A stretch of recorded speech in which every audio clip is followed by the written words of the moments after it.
স্বাধীনতা দিবস উদযাপনে শনিবার পর্তুগাল জুড়ে ছিল উৎসবের আমেজ। ১৯৭৪ সালের ২৫ এপ্রিল সাধারণ নাগরিকদের সমর্থনে সামরিক অভ্যুত্থানের মাধ্যমে ৪৮ বছরের স্বৈরশাসনের অবসান ঘটিয়ে দেশটিতে প্রতিষ্ঠা পায় বহুদলীয় গণতন্ত্র। সেই থেকে নানা আয়োজনে প্রতি বছর দিনটি পালন করে আসছে পর্তুগিজরা।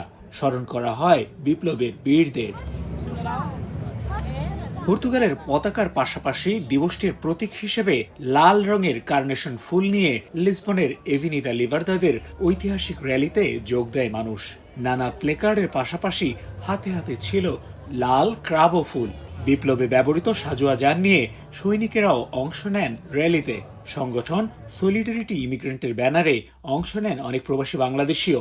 দিনটির আদর্শকে ধারণ করে মানবিক ও গণতান্ত্রিক দেশ হিসেবে পর্তুগালকে আরও এগিয়ে নিয়ে যাওয়ার প্রত্যয় ব্যক্ত করেন অংশগ্রহণকারীরা। 200-র বেশি সার্ভিস ও ফিচারে লেনদেনের সব বিকাশ অ্যাপে সম্ভব।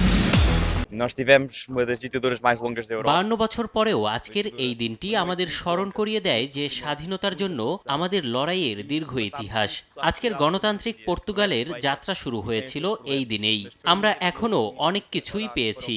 আমি চাই এপ্রিলকে ধারণ করে সবার জন্য শিক্ষা, চিকিৎসা ও বাসস্থান নিশ্চিতের মতো সব মৌলিক অধিকারগুলো দ্রুত নিশ্চিত করা হোক। আমি মনে করি ঐতিহাসিক 25 এপ্রিল সব স্বাধীনতা ও অধিকারের একটি সম্মিলিত project. Com a educação pública de qualidade. Porque foi o dia que terminou com a ditadura. গণতন্ত্র পেতে আমাদের লড়াই করতে হয়েছে 48 বছর। মূলত আমরা স্বাধীনতার স্বাদ পেয়েছিলাম এই দিনেই। কোনো শব্দেই পর্তুগালের জাতীয় জীবনে আজকের এই দিনটির গুরুত্ব বর্ণনা সম্ভব নয়। Um sistema perfeito. রাজধানী লিসবন ছাড়াও সারা দেশেই যথাযথ মর্যাদায় উদযাপিত হয় দিবসটি, যেখানে নানা স্লোগান কণ্ঠে যোগ দেয় শিশুরাও। আধুনিক পর্তুগালের অগ্রযাত্রায় যুগে যুগে যে দিবসগুলো পর্তুগিজদের অনুপ্রেরণা জুগিয়েছে তার মধ্যে ঐতিহাসিক 25 এপ্রিল অন্যতম। দীর্ঘ সময়ের ফ্যাসিবাদী শাসনের অবসান ঘটিয়ে এই দিনেই পর্তুগালে ফিরেছিল গণতন্ত্র, সবার অধিকার নিশ্চিত হয়েছিল এই দিনেই।